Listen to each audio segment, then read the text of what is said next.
Ever wonder why sometimes your brain seems to lead you to make irrational choices? Well, this may be due to cognitive biases.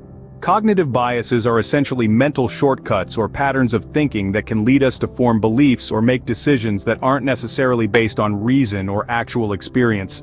These biases occur naturally as our brains try to simplify the information we encounter every day. However, they can sometimes lead us astray, influencing our decision-making process in ways we aren't even aware of. In this video, we'll explore 6 common cognitive biases that everyone experiences at some point. Confirmation bias, the availability heuristic, the anchoring effect, the sunk cost fallacy, the halo effect, and the framing effect.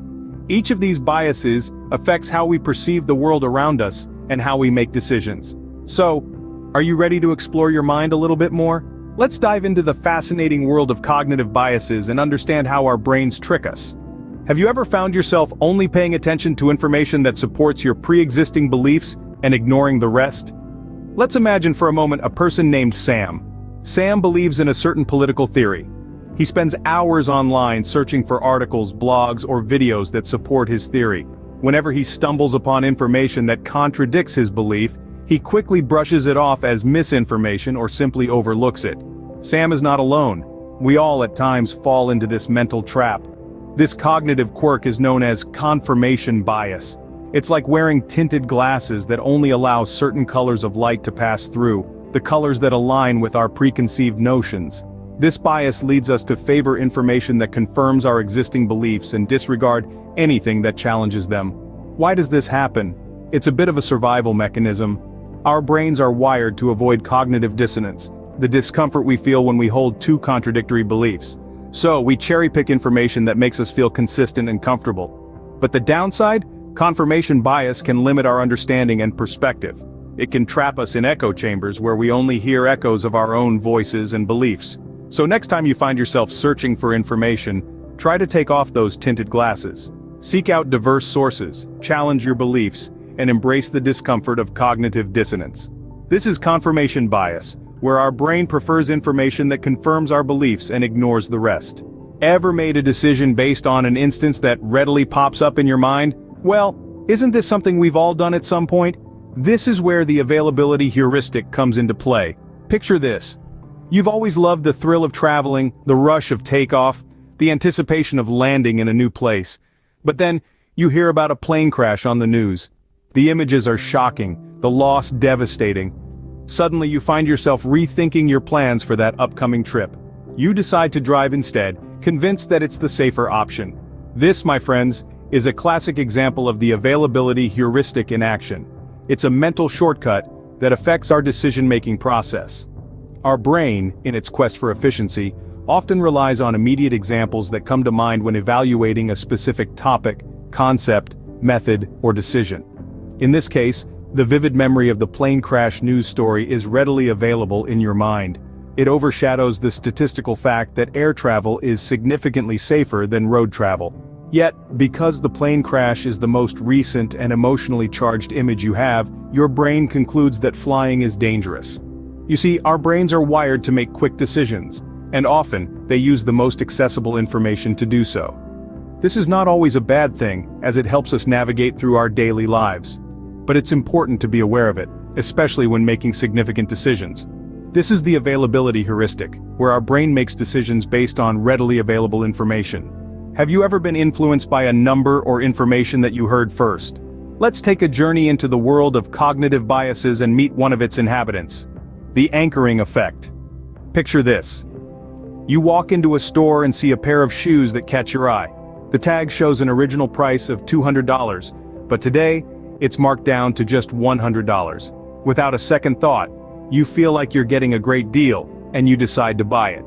But what if the original price was never $200? What if it was always meant to be sold at $100, and the higher price was just a ruse to make you feel like you're getting a bargain? That, my friends, is the anchoring effect in action. It's a cognitive bias where our brain gets swayed by the first piece of information it encounters, and we use that initial anchor as a reference point to make subsequent decisions. In our story, the $200 price tag was the anchor that made $100 seem like a steal. The anchoring effect doesn't just influence our shopping decisions, It can impact everything from salary negotiations to property deals and even our perceptions of people and situations. Being aware of it can help us make more informed, rational decisions.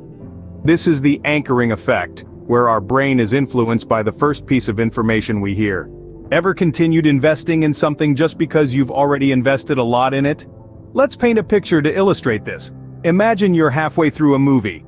You're not finding it particularly entertaining, and truth be told, you're kind of bored, but you've already watched half of it. You've already invested a good chunk of your time. So, even though you'd probably enjoy doing something else, you decide to stick it out till the end. Sounds familiar, right?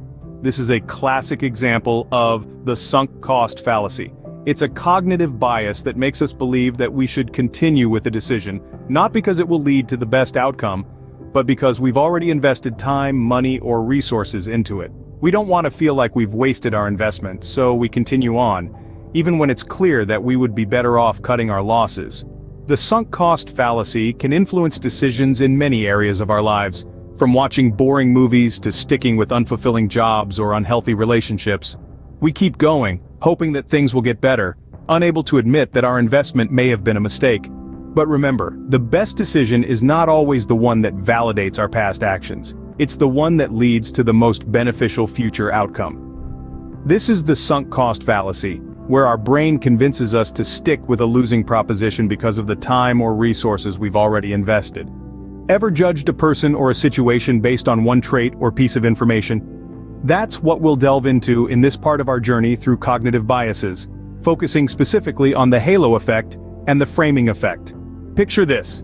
You're at a party and you see a person with striking good looks. Without even realizing it, you've already decided this person must be kind, intelligent, and successful. This is the halo effect in action. It's when our brain takes one positive characteristic, like physical attractiveness, and generalizes it to other unrelated aspects of that person. In essence, we're putting a halo around them, making them seem heavenly in all respects. This cognitive bias isn't limited to people, it can also apply to brands, products, and even ideas. Ever wondered why most advertisements feature attractive models? It's to capitalize on the halo effect, making you associate the product with positive traits. Now let's switch gears to the framing effect. This cognitive bias influences how you interpret information based on how it's presented or framed. To illustrate, let's look at a news story. If a report states that 95 out of 100 people survived a plane crash, our reaction is likely relief for the high survival rate. But if the same report is framed differently, saying that 5 out of 100 people died, we tend to focus on the tragedy of the loss. Same information, different reactions, that's the framing effect. The framing effect also plays a big role in decision-making. For instance, if a doctor tells you that a surgery has a 90% success rate, you might feel more inclined to go for it than if they tell you it has a 10% failure rate, even though both statements mean the same thing. These are the halo effect and the framing effect, where our brain forms a general opinion based on one trait or piece of information. It's fascinating, isn't it? How our minds are constantly influenced, often without us even realizing it. But by understanding these biases, we can start to counteract them and make more informed decisions. So how often do you think your brain tricks you? It's a question worth pondering, isn't it? Today we've journeyed through the labyrinth of our minds, unveiling 6 cognitive biases that often lead us astray. We started with confirmation bias, the sneaky tendency to favor information that confirms our pre-existing beliefs. Then, we explored the availability heuristic, which makes us rely heavily on immediate examples when evaluating a specific topic, concept, method, or decision. Next, we delved into the anchoring effect, our inclination to heavily rely on the first piece of information we encounter. We also discussed the sunk cost fallacy, which often keeps us committed to an unproductive path due to our past investments. Lastly, we examined the halo effect and the framing effect, biases that make us judge a book by its cover and be swayed by how information is presented, respectively. Understanding these cognitive biases can help us make better, more rational decisions. So the next time you make a decision, take a moment to consider, is it you making the decision or your cognitive bias? If you have found this video helpful, please give it the thumbs up and remember to subscribe to this channel. Thanks for watching and feel free to leave a comment below.